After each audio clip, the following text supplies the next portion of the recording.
Olá meus caros, aqui é o Corvo. No momento em que gravo este podcast, o filme Megan muito provavelmente já não ocupa espaço nos pensamentos da maior parte do seu público-alvo, e é esperado que o mesmo apenas se recorde da boneca quando o marketing de sua sequência, que já sabemos que virá, começar a ser feito.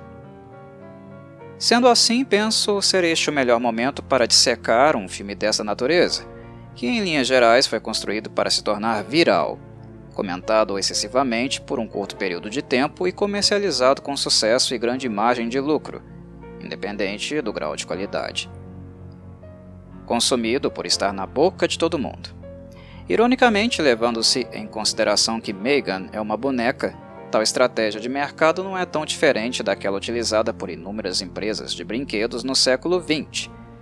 Uma infinidade de crianças pentelhando seus pais para comprarem o carrinho do momento, ou uma nova versão da Barbie que supostamente é luxuosa, mas cujo acabamento de maneira nenhuma justifica o valor pago na aquisição. Marketing é algo que vale a pena investir, o que a Blumhouse, o estúdio mais do que consolidado no mercado, não apenas percebeu, mas se tornou perito no assunto. Do seu catálogo de filmes, agora imenso por mérito, muito em virtude da habilidade em gastar pouco e lucrar muito, e podendo assim produzir vários e baratos filmes no mesmo ano, eu diria que apenas 5 a 10% deles realmente me agradaram a ponto de considerá-los dignos de revisita. A Blumhouse é 90% investimento e 10% arte. O mérito dos bons filmes sob a tutela do estúdio recai totalmente no trabalho de alguns diretores e roteiristas, e não de Jason Blum, o dono da empresa. Dito isso, Blum é um empresário exemplar. Quando o assunto é fazer dinheiro, nos últimos 20 anos da indústria cinematográfica de baixo orçamento americana, ele se provou um dos mais competentes.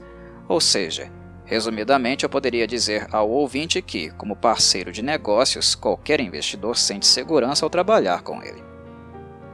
Porém, este não é exatamente a pessoa mais indicada para discutir a forma da arte e muito menos para apreciá-la conjuntamente. Megan é um excelente exemplo disso. O filme teve investimento de 12 milhões de dólares e arrecadação de quase 177 milhões. E não é a primeira e nem será a última vez que filmes de qualidade questionável da Blumhouse conseguem essa façanha, porque se há uma coisa que a empresa sabe fazer muito bem é vender sua mercadoria. O público é manipulado como aquelas crianças que importunam os pais para comprar o caríssimo brinquedo da moda, mas cujo acabamento simples demandou pouco custo de produção. A propaganda é voraz, alvo de maior investimento, principalmente quando os envolvidos sabem como fazê-la e o momento certo de vinculá-la no mercado. Timing é tudo. E neste aspecto, a Blumhouse só merece elogios. Para vender seu peixe, são um exemplo de competência. Aos fãs de Megan que agora devem estar espumando com a minha acidez, acalmem seus ânimos. Há alguns elementos do filme que eu verdadeiramente gostei, por sinal, elementos que eu não estava esperando encontrar. Vou comentá-los no decorrer deste podcast. Neste momento, contexto é uma palavra mais importante para mim. Ajuda a entender por que Megan obteve tanta aclamação em um filme como o remake de Child's Play, de 2019, apenas 3 anos mais velho, foi tão criticado. Notem que os conceitos são extremamente verossimilhantes. Um boneca assassina, cuja força motriz é a tecnologia. Em termos de planejamento e mercado, com Megan a Blumhouse fez o que muitas produções não fazem com a mesma competência. Ao invés de apenas produzirem a obra para um público-alvo X, esperando que o mesmo descobrisse e viesse até ela, os produtores fizeram um caminho inverso. Eles foram até o público que desejavam, ocuparam os lugares que a geração Z ocupa virtualmente, ou seja, nas redes sociais. As estratégias foram muitas, mas as mais visíveis foram sem dúvida aquelas que dizem respeito à linguagem, ao modo de se comunicar com os jovens no seu próprio idioma, que se confunde em muitos aspectos com o idioma das redes. Não seria leviano da minha parte, por exemplo, chamar Megan de boneca TikToker. e muito menos um insulto, porque foi exatamente para isso que Megan foi criada, ou de certo modo transformada em virtude de interesses comerciais, já que sua criadora, a roteirista Akiela Cooper, que construiu o conceito com a ajuda de James Wan, tinha planos mais profundos para ela, que talvez possa explorar na futura sequência. Mas Megan é uma boneca TikToker, e o primeiro lugar onde sua dança bizarra, muitíssimo bem executada pela pequena e talentosa dublê infantil Amy Donald, estourou foi justamente na plataforma social chinesa, conhecida pelas coreografias dos usuários no formato Shorts. Com a adesão de tantos adolescentes e jovens adultos imitando os movimentos de Megan, muito antes do lançamento, tomando como modelo apenas o material promocional, não é de se espantar que este mesmo público tenha lotado as salas de cinema na primeira semana do lançamento. Adicionalmente, é bom lembrar que a Blumhouse criou perfis de Megan nas redes sociais também, como Twitter. Os administradores se comunicavam por escrito, mas nunca quebrando o personagem, mantendo o mesmo espírito que a boneca sempre demonstrou possuir. Megan falava sobre o filme, obras de cinema e TV e outros assuntos, de modo a se tornar mais próxima do público, mais familiar e cotidiana. Era um modo de dizer: "Olá, eu estou aqui. Não se esqueça de mim." Mas efeitos colaterais apareceram a partir daí. Ao perceber que a estratégia viral funcionara e que Megan se tornou conhecida nas redes sociais, isso também afetou o próprio desenvolvimento e tom do filme, aquilo que acompanhamos na versão final, o corte que o público encontrou nas salas de cinema. Megan tinha como pretensão ser um slasher, já que sua inspiração é inegavelmente Chucky, o vilão da franquia Child's Play. Mas ao perceber a adesão prematura do público adolescente, a Blumhouse não hesitou em refilmar muitas cenas e fazer edições suficientes para que o filme ficasse menos violento, a ponto de ser possível encaixá-lo dentro da categoria de censura PG-13. Se mais crianças pudessem assistir ao filme, logicamente Jason Blum faria mais lucro do que o planejado. E sim, isso empobreceu drasticamente Megan enquanto filme de horror, e por mais que Blum diga que sua inspiração para as alterações tenha sido o filme Drag Me to Hell, de Sanheim, considerado um dos poucos filmes do gênero que realmente funcionaram dentro da censura PG-13, não somos tolos para acreditar nessa conversa fiada. Sabemos muito bem que a única motivação foi financeira e não artística. Tais mudanças foram fruto de um fenômeno que acontecia em tempo real, onde Megan era diariamente imitada por TikTokers em todas as partes do mundo. Diferente de Drag Me to Hell, que tampouco avalio como um suprassumo do gênero, mas que de fato funcionou melhor do que o esperado, Megan não convence como horror e menos ainda como slasher. É um filme muito limpo e seguro, incapaz de causar qualquer desconforto até mesmo naqueles que têm um estômago mais sensível. Megan tem potencialidades, pontos fortes que me agradaram muito, principalmente no que diz respeito à educação, relações familiares e o contato excessivo, danoso que crianças têm com tecnologia, pontos que discutirei mais adiante. Mas o seu ponto forte não é no campo do horror. O filme não é suficiente para concluirmos que Chucky já ganhou um sucessor espiritual dentro do gênero. É ainda muito cedo para tirarmos tal conclusão. Que Megan se tornou popular e que muitas crianças da geração Z têm mais afinidade com ela do que com o próprio Chucky, isto é inegável. Mas ainda é cedo para dizer se este vínculo e apreço com Megan terá a mesma longevidade que Chucky tem com seu público. E é esta longevidade o que de fato caracteriza um personagem que podemos chamar de ícone do horror. Megan é muito jovem, assim como seu público, que terá de ser experimentado e testado um pouco mais nos anos que virão. Mas retornemos à pauta. Imagino ser de conhecimento público que Megan ganhou uma versão sem cortes, supostamente mais violenta que o corte exibido nas salas de cinema. E bem, eu conferi ambas as versões, e posso dizer ao ouvinte com total segurança que a versão mais violenta do filme não é suficientemente chocante, especialmente em uma era como a nossa, de extrema dessensibilização. O que encontramos são apenas alguns segundos adicionais, onde é possível ver em cada cena violenta um pouquinho mais, algo mais danoso causado pela boneca nas vítimas que fez durante o filme, mas não é uma coisa muito gráfica. Os cortes e edições feitas para Megan se encaixam dentro da censura PG-13, realmente, e eles foram muito excessivos, a ponto de inclusive diminuir a contagem dos corpos que aquela Cooper escreveu no roteiro.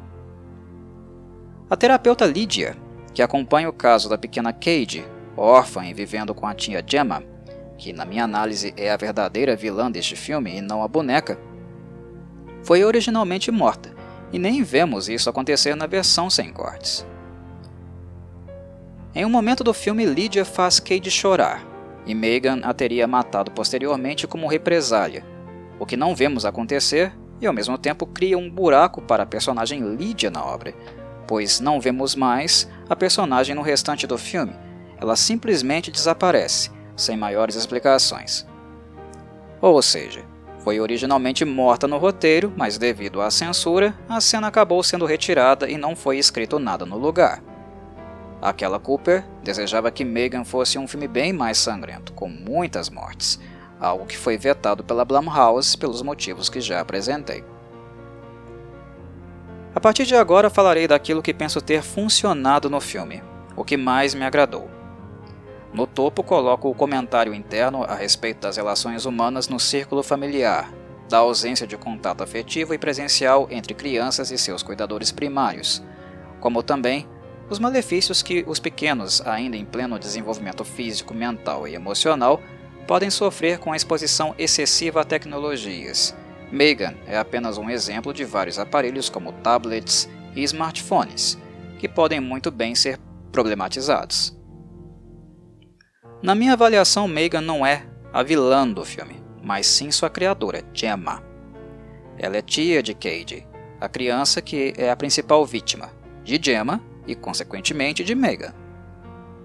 Cade se tornou órfã em virtude de um acidente automobilístico, e repentinamente a responsabilidade pela menina passou a ser de Gemma, sua tia materna, que é completamente obcecada pelo trabalho e, como ela mesma reconhece, não tem habilidades suficientes nem para cuidar de uma planta. Pega de surpresa, o que mais vemos no comportamento de Gemma é negligência, tanto no que diz respeito às responsabilidades afetivas que ela se nega a assumir com Cade, e também profissionais, já que Megan é apenas um protótipo em fase beta, com protocolos de segurança pouco ou nada definidos e que jamais deveria ser exposto a qualquer pessoa, que dirá uma criança. A postura de Gemma é abominável e egoísta, porque não com palavras, mas com ações, ela lida com Cade como se a menina fosse apenas um novo objeto dentro da casa, e não um ser humano imaturo, indefeso, vivenciando o maior trauma de sua curta vida.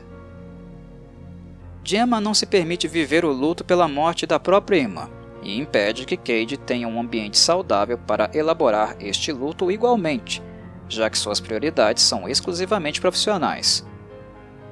Tudo o que importa para a engenheira é Megan, e o impacto que a boneca pouco testada e desenvolvida poderia provocar no mercado dos brinquedos.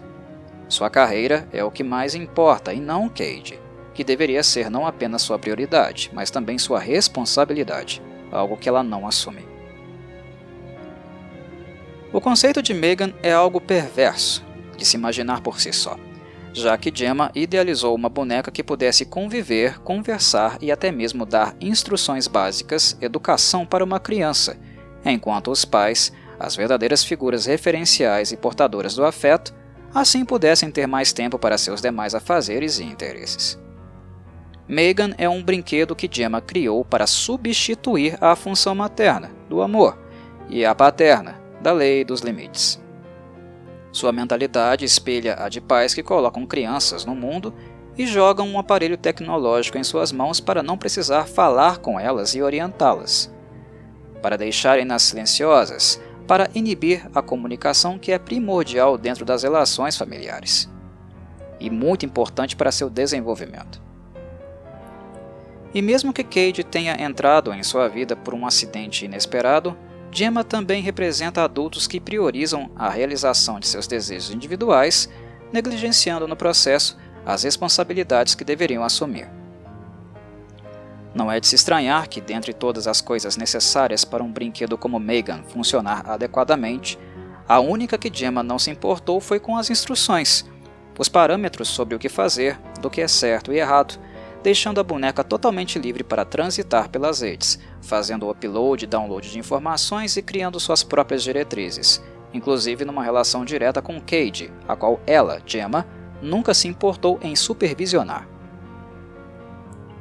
Gemma sequer se dá ao trabalho de ensinar Cade a dar descarga na privada. Até coisas tão básicas como esta fica a cargo de Megan. É uma mulher brilhante do ponto de vista do conhecimento, daquilo que conseguiu atingir para desenvolver uma AI tão impressionante, mas ao mesmo tempo ela é um total fracasso enquanto familiar, cidadã e profissional, pois carece de uma compreensão mínima, rudimentar do que permeia as relações humanas. Megan e o malefício causado para pessoas, especialmente para Cade, que se torna dependente da boneca por não ter uma figura familiar como referência, são fruto da falta de ética e sensibilidade de Gemma. A boneca é um brinquedo extremamente perigoso e prejudicial, assim como são os smartphones, tablets e notebooks, quando usados como substitutos do papel dos pais, como única referência das crianças emocionalmente abandonadas por irresponsabilidade. Em momento algum é Megan quem nos provoca o sentimento de revolta. Toda nossa indignação aponta para Gemma, a verdadeira responsável por todas as calamidades provocadas pela boneca. Mesmo que não comente profundamente essas questões que acabei de levantar, o roteiro de Akela Cooper e James Wan é suficiente para que o cinéfilo mais raso tome consciência de tais problemas. Não vejo um filme como Megan fazendo alguma diferença no modo como pais encaram as tecnologias, e nem é a função do mesmo educá-los. Mas foi muito pertinente fazer tal provocação, sendo este aspecto o ponto que mais gostei do filme como um todo. Outro aspecto que me agradou na obra foi puramente técnico, diz respeito à própria boneca em si, o modo como foi feita e representada. Megan é uma Karen. Ela fala, move, gesticula e age feito uma Karen. É quase a versão miniatura de Paris Hilton, edição de luxo para crianças ricas. Porém, por mais que as Karens não sejam criaturas muito profundas, isso não quer dizer que seja fácil fazer uma boneca ser a representação fiel de uma. Este é o ponto. Megan é muito bem desenhada, coordenada e representada, fruto de um trabalho coletivo de grande qualidade. O fato de a boneca ter cativado seu público não foi por acaso, e é mérito da equipe de profissionais que contribuiu para sua versão final. O que nós assistimos é a junção de uma série de 6 trabalhos, abordagens diferentes para um mesmo objeto. Primeiro, nós temos a linguagem corporal, realizada pela dublê Amy Donald, para mim a atriz mais competente de todo o elenco. O trabalho da menina foi realmente maravilhoso, mesmo que Megan tenha sido colocada para dançar em uma cena que não tem contexto para tal, ou seja, apenas para gerar material para o TikTok. Mas Amy não tem nada a ver com isso. Em seus instantes, não apenas de dança, mas em outros movimentos estranhos e bizarros da boneca durante o filme são muito bons. Obviamente não podemos ver o rosto de Amy, sempre coberto por uma máscara de silicone em cenas onde a boneca depende dos movimentos cênicos dela, mas reafirmo que dos membros do elenco é Amy quem realmente rouba a cena. O segundo trabalho é da linguagem verbal. Megan não pode apenas aparentar ser uma Karen, ela precisa convencer. E convence no modo como se relaciona com Cade e rivaliza com Gemma. 2 atrizes a dublaram, a começar por Kimberly Crosman, que por alguma razão foi substituída durante a produção por Jenna Davis, que tem um tom de voz mais suave. Entretanto, o trabalho de Kimberly aparentemente foi mantido nas tomadas onde a voz de Megan necessita ser mais intimidadora, sendo feito também o uso de distorções digitais. O terceiro trabalho é animatrônico. Como o Chuck original, o qual o filme presta inúmeras homenagens, uma versão física de Megan também foi projetada para cenas de diálogo e close-ups. Inclusive, o quarto trabalho é justamente complementar ao animatrônico, pois um marionetista também manipulou Megan em momentos que necessitava de movimentos mais naturais e menos robóticos. O quinto e penúltimo trabalho foi o estético, ou seja, tudo o que Megan comunica visualmente no que diz respeito à aparência. O látex e peruca usados são de extrema qualidade, e as roupinhas, alguns modelos, são muito elegantes. Seu perfil foi a ideia do diretor Garrett Johnston, que se inspirou no guarda-roupa de ícones dos anos 50, tais como Audrey Hepburn, Grace Kelly e Kim Novak. Para os cabelos, a abordagem foi um pouco mais naturalista e setentista, sendo Peggy Lipton a principal inspiração. Por fim, o sexto e último trabalho foi a aplicação de CGI para corrigir possíveis falhas visuais, enfatizar expressões faciais e dar a Megan um ar mais sintético. A máscara de silicone que Amy Donald usou nos estantes, por exemplo, tinha como função apenas esconder sua verdadeira face e facilitar o processo de inserção digital do rosto de Megan, mais compatível com o design dos modelos animatrônicos utilizados. E isso é tudo. Megan foi um trabalho coletivo de inúmeros profissionais de funções e departamentos diferentes, todos adicionando elementos em uma mesma boneca. O resultado da boneca, creio ser inquestionável. Ela é muito bonita. Um item realmente de luxo, que esconde muito bem seus malefícios práticos, como a negligência e completa desconexão da realidade de seus idealizadores. Uma boneca que possivelmente toda menina gostaria de ter, e inocentes como são, jamais cogitando o terror que a mesma representaria em suas vidas. Nada mais a declarar. Saudações, Corvides.